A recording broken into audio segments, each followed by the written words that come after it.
Hello. तो आज हम एक नया सीरीज स्टार्ट कर रहे हैं ओलंपियाड नंबर थ्योरी के ऊपर। और पहले मॉड्यूल में हम डिविजिबिलिटी देखेंगे। So let's dive right into it. Divisibility. तो अगर हम अपने बचपन की पढ़ाई के बारे में सोचे तो बेसिकली डिविजिबिलिटी क्या होती है कि सपोज अपने पास कुछ वस्तु है। फॉर एग्जांपल अपने पास सोचो बॉल्स हैं। ऐसे बहुत सारे बॉल्स हैं और सपोज ये बॉल्स कितने अभी कितने 1 2 3 4 5 6 7 8। अभी 8 बॉल्स हैं। तो what do you mean by the term divide? Divide मतलब क्या होता है? डिवाइड मतलब होता है कि इस बॉल को हमको बांटना है ताकि हर एक इंसान को इक्वल नंबर ऑफ बॉल्स मिले। तो हम कब बांट पाएंगे? जब जब ये 8 बॉल्स को ऐसे बांट सकते हैं हम। अगर 4 बंदे हो, 4 पीपल में 2 2 2 2 करके बांट सकते हैं। या फिर एक तरीका तो ये हो गया कि 2 पीपल है और ईच गेट्स 4 बॉल्स। तो बेसिकली ऐसे कट लगेगा। तो ये होता है। तो basically equal number of balls हर एक इंसान को मिलने चाहिए। और अपना जो ये वाला रो है, ये वाला, ये डिनोट करता है नंबर ऑफ बॉल्स। और एक और कंडीशन लगाते हैं हम कि बॉल्स जो है वो आधे कटे हुए नहीं मिलने चाहिए। फॉर एग्जाम्पल अगर हम 8/3 देखें, 8 को 3 से डिवाइड करना है तो अपने पास 8 बॉल्स हैं फिर से। तो इसको कैसे भी करके 3 पार्ट्स में नहीं बांट सकते। अगर 3 पार्ट्स में बांटना है तो हमको बॉल ऐसे काट के देना पड़ेगा, जो कि रीजनेबल नहीं है। तो इसके लिए हम इसके लिए हमको डिविजिबिलिटी देखते समय हर वक्त जो अपना डिवाइडेड हुआ नंबर है वो एक नेचुरल नंबर आना चाहिए, वो एक इंटीजर आना चाहिए बेसिकली। तो उसको अगर हम एक फॉर्मल लैंग्वेज में लिखने की कोशिश करें, एक डेफिनेशन बनाएं कि we say that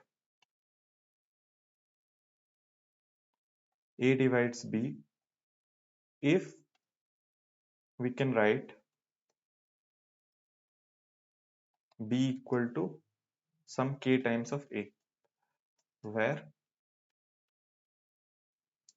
k is a natural number, k is a integer not natural number, sorry. सो ये क्यों हुआ? बेसिकली ये जो एक्सप्रेशन है, ये इसको हम एक अलग वे में इंटरप्रेट कर सकते हैं कि b का जो मल्टीप्लिकेशन टेबल है उसमें a आना चाहिए। So basically if we write the multiplication table of b, क्या होता है? फॉर एग्जांपल सोचो b को we are considering multiplication table of a, और b जो है वो a के मल्टीप्लिकेशन टेबल में आनी चाहिए। तो suppose we take a equal to 5 here. तो उसका मल्टीप्लिकेशन टेबल देखें तो 5 into 1 equals 5, 5 into 2 equals 10, 5 into 3 equals 15। और हम पीछे भी ले जा सकते हैं कि पहले इधर लिख लेते हैं 5 इंटू 0 इक्वल टू 0। और फिर हम नेगेटिव में भी इसको एक्सटेंड कर सकते हैं। 5 इंटू -1 इज -5, 5 इंटू -2 इज -10, ऐसे करके। तो बेसिकली अगर इस टेबल में एक नंबर है तो only then can it be a multiple of 5, और तभी हम बोलेंगे कि ये वाले नंबर को 5 डिवाइड करता है। So we can write another thing कि if and only if a number appears in the multiplication table of a number appears on the multiplication table of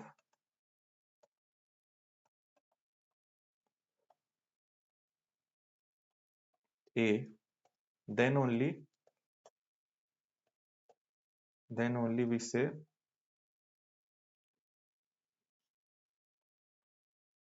a divides the number। तो ये एक basic fact हो गई, क्योंकि अगर इस table में नहीं है तो बेसिकली ये नंबर क्या रिप्रेजेंट करता है? ये जो अपना टेबल का जो दूसरा वाला कंपोनेंट है, ये डिनोट करता है कि अगर हम इक्वली डिवाइड करने की कोशिश करें तो एक इंसान को कितने मिलेंगे। तो this is the thing which these numbers are signifying. और अगर इधर में से कोई भी नंबर में नहीं आ रहा है तो फिर जो अपना डिवीजन होगा वो इनकम्प्लीट हो जाएगा, मतलब कुछ रिमाइंडर आ जाएगा और तब हम नहीं बोल सकते कि a डिवाइड्स b। तो this is the this is another way to think about divisibility. So अपना डेफिनेशन तो एक्चुअल डेफिनेशन तो ये हो जाएगा, we say that a divides b if we can write b equal to ka where k is an integer। और ध्यान रखनी है कि here a and b are also integers। हम कभी भी डिविजिबिलिटी के बारे में बात करते समय हर वक्त इंटीजर्स को कंसिडर करके बात करते हैं। तो ये हो गई फॉर्मल डेफिनेशन। तो अभी कुछ प्रॉब्लम्स देखते हैं छोटे छोटे, मतलब ये बेसिकली थ्योरी के पार्ट हैं पर मैं एज ए प्रॉब्लम शेयर कर रहा हूँ। पहली बात तो 1 divides a for any number, for any a belongs to z। here z denotes the integers। तो इसका प्रूफ अगर हम छोटा सा प्रूफ देखें, अगर हम प्रूफ देखने की कोशिश करें तो ये ट्रिवियली ट्रू हो जाएगा, क्योंकि हम लिख सकते हैं a equal to a times 1। तो अगर हम अपनी डेफिनेशन देखें, basically b equal to k times a लिखना चाहिए। तो अपना a इधर 1 है तो हम k इक्वल यही k हो जाएगा, a ही k हो जाएगा। तो a equal to a times 1 होके ये प्रूव हो गया आपका। And second thing is another very well known property कि if a divides b and b divides c then a divides c। तो इसका अगर हम प्रूफ देखें, a divides b इसका मतलब क्या है? इसका मतलब ये है कि हम लिख सकते हैं b equal to k times a। Basically b should come in the multiplication table of a। तो b equal to k times a।